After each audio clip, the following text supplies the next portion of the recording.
ప్రయత్నం చేయండి. మనతో పాటు అడ్వకేట్ ఉదయ్ కాంత్ కూడా మనకి లైవ్ లో జాయిన్ అవుతున్నారు. ఒకసారి అందరికి వెళ్ళే ప్రయత్నం చేద్దాం.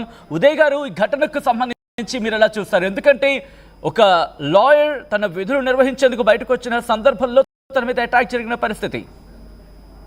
ఇది తన విధులు నిర్వహిస్తున్న సందర్భం కాదు. ఇది పొద్దున ఆయన వాకింగ్ చేస్తున్న సందర్భంలో దర్శగిరి అనే వ్యక్తి తనను కత్తితో దాడి చేసేసి చంపేసిందని చెప్పేసి వార్తలు ఇప్పుడు మా అడ్వకేట్ గ్రూప్లలో ఇది కొంచెం సీరియస్ గా వైరల్ అవుతా ఉంది. సో దీని మీద అంటే ఫస్ట్ ఆఫ్ ఆల్ ఒక అడ్వకేట్ మీద జరుగుతున్న దాడిని పూర్తిగానే అయితే నేను ఖండిస్తా ఉన్నాను. ఇటువంటి పునరుద్ధారం కాకుండా చర్య తీసుకోవాలి. అయితే వివరాల్లోకి వెళ్తే దస్తగిరి అనే వ్యక్తి ఎక్కడైతే మన ఇజ్రాయెల్ అడ్వకేట్ గారు ఉన్నారో ఆయన సేమ్ అపార్ట్మెంట్ లో ఉంటూనే అదే ఒక అపార్ట్మెంట్ లో ఒక అంటే వేరొక ఫ్యామిలీలో ఒక వివాహితను సంబంధం పెట్టుకున్నాడని చెప్పడం జరుగుతా ఉన్నది. ఆ వ్యక్తికును అంటే దస్తగిరికును వేరొక ఇంట్లో ఎవరైతే మీరు ఎలక్ట్రీషియన్ గా ఉండి ఎలక్ట్రికల్ వర్క్ చేస్తామని చెప్పేసి పోయేసి అదే ఇంట్లోనే ఒక లేడీతోనే అక్రమ సంబంధం పెట్టుకున్నాడు. సో ఈ విషయం తెలిసిన ఇజ్రాయెల్ అడ్వకేట్ గారు తనను ఏం జరిగిందని చెప్పి క్వశ్చన్ చేయగానే మాకు ఇట్లా వాళ్ళ ఫ్యామిలీ మెంబర్స్ ఇన్ఫార్మ్ చేయడం జరిగిందని చెప్పి తెలిసింది. సో దీన్ని వెంటనే ఇజ్రాయెల్ అడ్వకేట్ ఆ concern near by police station కి వెళ్ళేసి ఇటువంటి దుర్ఘటనకు ఇతను పాల్పడుతున్నాడని చెప్పేసి పోలీస్ స్టేషన్ లో కంప్లైంట్ చేయడం వల్ల ఈయన వెంటనే వచ్చేసి ఇదే విషయాన్ని మాకు మందలిస్తే అయిపోతుంది కదా, మమ్మల్ని మీరు ఎందుకు పోలీస్ స్టేషన్ దాకా తీసుకెళ్లాల్సి వచ్చిందని చెప్పేసి ఇజ్రాయెల్ అడ్వకేట్ గారితో గొడవ పడ్డట్టుగా వార్త కథనాలు ఇప్పుడు బయటకు వచ్చినాయి.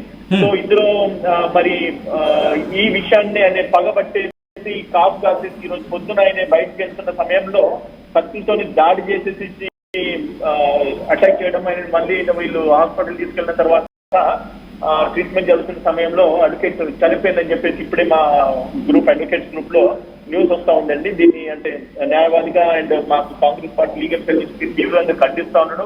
ఎందుకంటే ఈ ఇజ్రాయెల్ అడ్వకేట్ ఎవరైతే ఉన్నారో ఆయన ఇదివరకు కూడా కాంగ్రెస్ పార్టీలో వైఎస్ఆర్ గారి ప్రభుత్వంలో ఫుడ్ కార్పొరేషన్ చైర్మన్ గా చేయడం జరిగింది. అండ్ అదే విధంగా కాంగ్రెస్ పార్టీ నుంచి కూడా జెడ్పీటీసీగా ఆయన పోటీ చేయడం జరిగింది.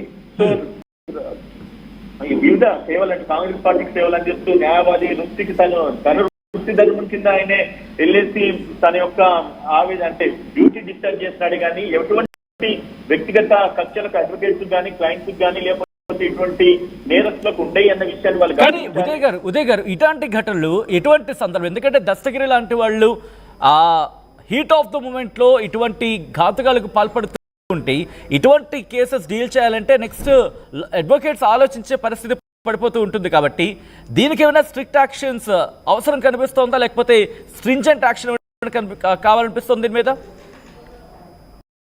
ప్రభుత్వాన్ని కూడా సీరియస్ గా డిమాండ్ చేసేది ఏంటంటే అడ్వకేట్ ప్రొటెక్షన్ యాక్ట్ కావాలని చెప్పేసి ఎప్పటి నుంచో అనుకుంటాం. కానీ ఇప్పుడు మాత్రం ఇప్పుడు జరుగుతున్న సంఘటనలు దృష్టిలో పెట్టుకుంటే ఖచ్చితంగా ముమ్మాటికి అడ్వకేట్ ప్రొటెక్షన్ యాక్ట్ రావాలి.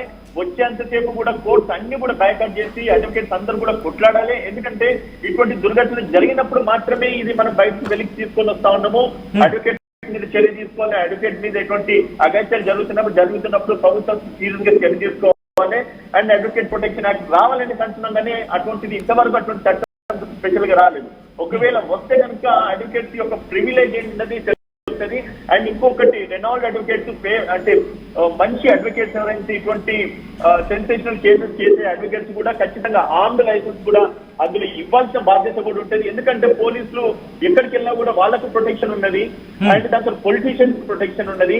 కానీ న్యాయాన్ని కాపాడే లా ఆఫీసర్స్ కు మాత్రం ఎటువంటి ప్రొటెక్షన్ వాళ్ళకి సెల్ఫ్ డిఫెన్స్ కింద కూడా ఆర్మ్ లైసెన్స్ ఇవ్వాలి, వెపన్స్ ఇవ్వాలి. సో దట్ ఏంటంటే ఇటువంటి జరిగినప్పుడు వాళ్ళ ప్రాణాలు వాళ్ళు కాపాడుకునే విధంగా ఉండాలి. అంటే లైక్ మనం ఇంకొకరిని పోయి ఆశ్రయించి ఇంకొకరి మీద మనం ఆధారపడి మన లైఫ్ ప్రొటెక్ట్ చేసే పరిస్థితి కాకుండా ఇటువంటి ఏమైనా జరిగితే కనుక వెంటనే వాళ్ళని వాళ్ళ రైట్ ఆఫ్ ప్రైవేట్ డిఫెన్స్ కింద వాళ్ళని ప్రొటెక్ట్ చేసుకోవడానికి ఖచ్చితంగా వెపన్స్ అడ్వకేట్ ఇచ్చే విధంగా ఒక కొత్త చట్టాలు కూడా తీసుకురావాల్సిందిగా నేను ప్రభుత్వాన్ని డిమాండ్ చేస్తున్నాను.